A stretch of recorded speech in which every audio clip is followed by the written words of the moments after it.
Hello, Chris Samardich here, Brotherhood of Light Show current YouTube channel. And we're going to continue with our series on psychedelic music of the 60s. So let me get the slideshow going here. Okay, here we go. Screen share. And let's get the laser pointer going. There we go. All right, so here we go. We get the laser pointer going. Okay, so this week it's going to be Country Joe and the Fish, which is a band, and it's the band Spirit, the origins of these bands from 1966 to 1970 and the albums. Okay, so what you're seeing here on the screen, we're going to start out with the psychedelic light show pattern. It's on the screen right there. And back in 1967, when these bands performed at the Fillmore West and the Fillmore Auditorium and Winterland Ballroom, they had light shows like this. This artwork I created with Bob Pullum. He's one of the original members of the Brotherhood of Light. And these are the original liquid light dishes from the Fillmore. These are stills that Bob took, and I was doing the liquids. So it's really traditional stuff here along. And this is the music. We're going to cover some of the music that was performed with these light shows back then. And both these bands are from Southern California. So we got Country Joe and the Fish, which is, we'll get into the album later. And then we got Spirit over here on the right. And that is one of their classic albums up there on the screen. So let me go to the next slide. Okay, so here we go. We got the origin of the bands. Okay, we're going to hit Country Joe first. So back in Chicago around 65, Paul Butterfield, which is this guy right here, and Mike Bloomfield, this guy, and Elvin Bishop created the Butterfield Blues Band, and they went out to perform in the East Coast with Bob Dylan, and they did the first set, and Bob Dylan picked up his band, Paul's band, Paul Butterfield's band, and used them and Dylan went electric at the Newport Jazz Festival or Folk Festival. So at that point, these two guys right here, Joe McDonnell and Barry Melton, had they were doing acoustic folk music or jug band music down in Southern California. And when they heard that these guys went electric, they picked up electric guitars, put together a band, and they called it Country Joe and the Fish. Okay. And then Bloomfield wrote some songs, and it was kind of Indian music, kind of a drone Indian music scales, and they called it modal music. Okay. And so Joe and Melton picked up on that sound, and they really copied that sound a lot. And that kind of formed the Country Joe and the Fish sound. It's very Indian, psychedelic sounding. Okay, now we're going to go to the next shot over here. And this guy is Ed Cassidy. He's a drummer. He was a jazz drummer, and he was in the 60s. He was in his late 30s, early 40s. Okay, so he was in a couple different bands, but he played with Roland Kirk and Cannonball Adderley. Okay. And then he also was in LA with the Rising Suns, which was kind of a 60s band. And it was Taj Mahal and Ry Cooder. But he moved to New York to do a bunch of jazz stuff. And I think he was working at Manny's Music, which is a famous music store, which now was bought by Sam Ash. And it's really kind of not, it's now corporate. It's no longer Manny's. I think they actually moved the store also. So he was working at Manny's, I've heard, and he was playing, in jazz bands, which kind of makes sense. And he married a new wife, and he adopted Randy Wolf, this guitar player right here. And so Jimi Hendrix came into Manny's, and he was introduced to Randy Wolf, and he joined Jimmy's band called Jimmy James and the Blue Flames. And Jimi Hendrix named Randy California. That was his name. He was a nickname by Jimi Hendrix. He played with him for maybe 6 months. And then Jimmy was discovered by Chaz Chandler and was taken away to England. So Ed moved back with Randy to LA and they formed this band Spirit. Okay. And the lead singer was named Ed Ferguson. No, it was not Ed Ferguson. I made a mistake there. Okay. Jay Ferguson. Okay. So Jay Ferguson's the lead singer and the keyboard player is John Lockie. Okay. So just we get that straight. So let's go to the next slide. All right. So we're going to hit the Country Joe and the Fish first album here. And this is more of the liquid lights from the original Brotherhood of Light liquid plates. And this was the kind of psychedelic background. You can see the poster here on the right, Country Joe and the Fish headlining at Fillmore West. This was a picture over here of Country Joe from Life magazine, which was probably staged, but it was about the San Francisco explosion of music and hippies. And this is the first album, Electric Music for the Mind and Body. Okay, that's the title. Country Joe has long titles and everything. So I got a little story about this album cover. So I was involved with light shows when I was a kid, but I really wasn't doing them. Just kind of helping out with some of the local light show companies. And when I moved to Lake Tahoe, I ran into this guy that had a light show from Santa Cruz. His name was Michael Paul, and he used to do the light show at the barn in Scotts Valley, Santa Cruz. And he had all these slides, black and white slides and liquid stuff. And I had color slides and film because I was making films, ski movie type stuff.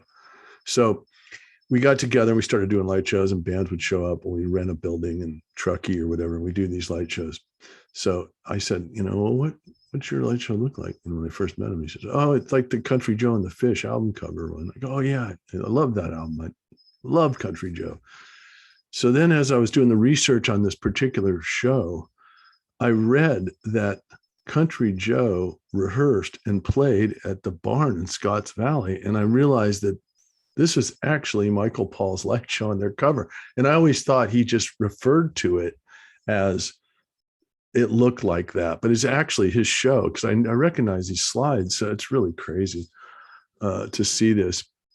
But anyway, so I'm going to get into some of the tunes that they played. Okay. So I loved this band when I was a kid. Now I was like 13 years old and I don't know why I like them more than I did like the Beatles and I like the Byrds and the Stones and all that. But for some reason, I just really like Country Joe. And they got this really funky sound. They got this really kind of whiny keyboard sound, like a cheap keyboard.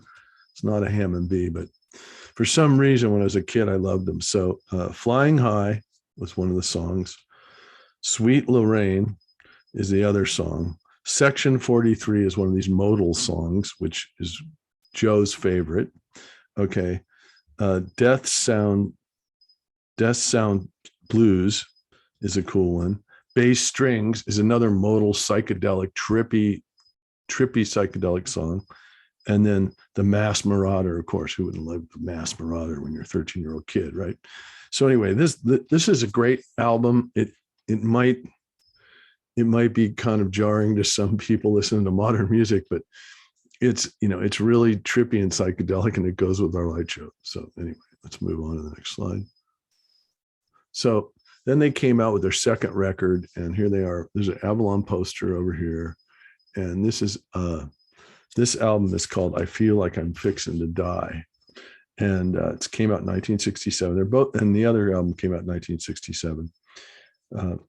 And then you've got Eastern Jam, which is another modal song, and then you got Colors for Susan, and that's this kind of strumming guitar thing. It's really kind of an acoustic. And then you got a song about Janice, and then and so anyway, there's 4 or 5 really good songs on this record, but the one song that's kind of a hit is I Feel Like I'm Fixing to Die, Rag Blues, which is basically Country Joe, which is this guy right here in the middle, or Joe McDonald, was in the Navy, and he did his 3 years, so he's a veteran, and around the Vietnam time, and so he's not just some hippie that hates the military. But he didn't like what was going on in Vietnam, and he didn't like having soldiers sent over there. And if you were around in the 60s, it was like, some guys made it back and were fine, but that was a small percentage. Some guys didn't make it back, and that the song's about, coming home in a casket. And then other guys, like older brothers and friends of mine, were on heroin when they got back. For some reason, they got strung out over there. I guess there's a lot of heroin in Vietnam. And then other guys that were in really bad combat and saw a lot of weird stuff like torture and killing were, had a lot of post-traumatic syndrome. So he was sort of singing about those issues. And it is an anti-war song, but it's really about the troops suffering, and the draft. People were getting drafted and sent over there. It was really kind of a weird time. Okay, so we're going to move on to the next one here. Okay, so in 1969, he ends up getting booked at Woodstock. Okay, the Country Joe and the Fish band, and there's like 350,000 people there or whatever, and so he was there early, just hanging out backstage. And I guess on the Saturday, the big sunny day there, they asked him to play in between because they were having a problem setting up Santana. So he goes out and does some acoustic songs. Really, the audience is not paying attention to this folk singer guy. And he hadn't really rehearsed any of this stuff solo in a long time. But they asked him, go back out there and do your Vietnam song. So he does the Fish cheer, which is F blank blank K. And, give me an F, give me a this, give me a that. And the audience, responds back. And then he does this song, I feel like I'm fixing to die. And the audience gets up and they sing, 250,000 people, whatever, know the words to the song. And it kind of launched a solo career. Then either the next day or that afternoon, this rainstorm came in, and you can see in the Woodstock movie that Barry Melton and him are like doing this rain chant. And then they actually played rock and soul music, the song off their album after, and that kind of put them on the map also. And this is Barry playing at Woodstock, and that's Joe right there in his rock set. So what he ends up doing is he played twice at Woodstock. He's the only guy that did 2 shows. Okay, here we go. So now here's all their albums. First of all, here's the Fillmore posters. They played with Led Zeppelin, Taj Mahal. They played with Albert King, Bloodwind Pig. And then this show was in the 90s. They did a reunion. And I actually did a light show there with my company. We did a light show for Country Joe and the Fish. And that was in the mid 90s. Okay, so this Together album, which is a weird cover, has got Rock and Soul. That's kind of the hit on that one, and from Woodstock. And then the Country Joe and the Fish, this one has Donovan's Reef on it, which is, let me make sure I got that right. Yeah, it's called Donovan's Reef. And there's a YouTube audio of it, and you can see Jerry Garcia and Yorma and Jack Cassidy and Country Joe and Mickey Hart and one of the drummers from Country Joe's band, and I think John Cipollina, and they all did this like 25-minute version of Donovan's Reef, and it's just a really killer jam. So I suggest you guys look for that. It's really great. Donovan's Reef, remember that. Okay, so now we're going to move to Spirit, the next band. Okay, so Spirit moved back, and in 66 they were, or 67, they were playing in LA, and then they finally put together this album, Spirit, which is here on the left, this one. And that's their first album in 1968.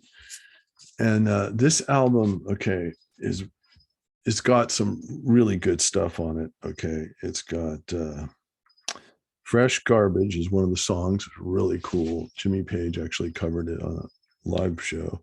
And then Mechanical World, and then Elijah.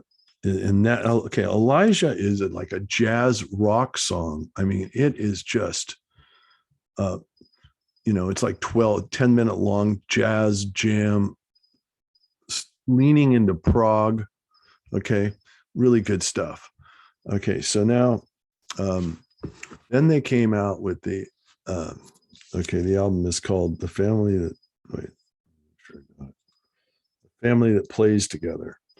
And that's this one with the Motel 6 thing here. And the one song off that is called let me see, I Got a Line on You. You probably heard that song. It was like a pop rock song from 68. It was a hit. And then here's the band Spirit. Now this album Clear, I listened to it and I didn't really, I don't remember. I didn't buy it. I remember the first album. I remember the hit. And then the next album after this one. So this came out in 69, but I remember the next one that came out in 70 is the big hit. Okay. So here's the band, and this is the album Spirit. And it's their 1970 album, and it's called The 12 Dreams of Dr. Sargonagus. And this is prog before prog. It is got vocals, it's got keyboards, it's got guitar, it's got every song's great on it. It's got like 12 songs. It's just really a great record. And I just remember it's kind of a story album. It feels like a Tommy or a Sgt. Pepper, how the way it meanders through each song and they all connect somehow. So this album is great. And this band was at its peak. And at this point, these guys ended up becoming headliners up in the Fillmores and doing the Fillmore circuit around and playing Fillmore East and, all the venues across the country. So they were really, they really hit it with this record in 1970. Okay. So here's a little clip of them here. And here they are headlining at the Fillmore, their Spirit, both these. They opened up with Jeff Beck Group. They played here with, I think this is, I can't remember who they're playing with, but there they are, Spirit. They might have headlined that show. And then, so this is the lead singer, and there's the drummer, and then of course, Randy California on guitar and the keyboard player. So, you got Jay Ferguson's a singer, the guy with the mustache, and then the keyboard player is, let's see, what's his name? John Lockey. So they're just really great. It's a really great band, and I think you're going to really enjoy listening to that album. So we're going to go to the next slide here. So basically, if there's the okay, I'm going to go over the name of it just so everybody gets it. The 12 Dreams of Dr. Sargonagus, which is this white record with this weird melty cover, and I would suggest to get that record if you want to get into Spirit. It's just a great prog album. Now, the Spirit greatest hits has got Fresh Garbage. It's got Mechanical World. It's got all their hits, and it's got You Got a Line on Me and all that stuff. But it doesn't have this album. And then you got this Country Joe album right here, which is called The Life and Times of Country Joe, from the Haight-Ashbury to Woodstock. And that's pretty much got all his hits. So that would be a good record. I don't know if any of these are on CD. I'm sure that some of them are. But I mean, those are the ones, if you want to pick up these bands, I would suggest, if you just want to get one record with Country Joe, I would get the first record and the second record. But with Spirit, I would pick up probably both these I have on the screen if you want to just get a complete feel for the band, or the first one, and then this 1970 Dr. Sargonagus. Okay, so that's basically the show. And I'm going to go back to me here. Screen share. Okay, folks. So hopefully you guys enjoyed it and I educated you on some great Los Angeles based psychedelic music from the 60s, which was really popular and, back in the day. And the Brotherhood of Light did light shows with them. And so I'm going to continue on, but I've got to go on tour in day after tomorrow, and I'll be gone for a couple of weeks. So I'm probably not going to do a show for a while. So I made this one a little early. I'm going to release it, and hopefully, you guys enjoy these shows and get some views. And so I'm signing off. Thank you very much.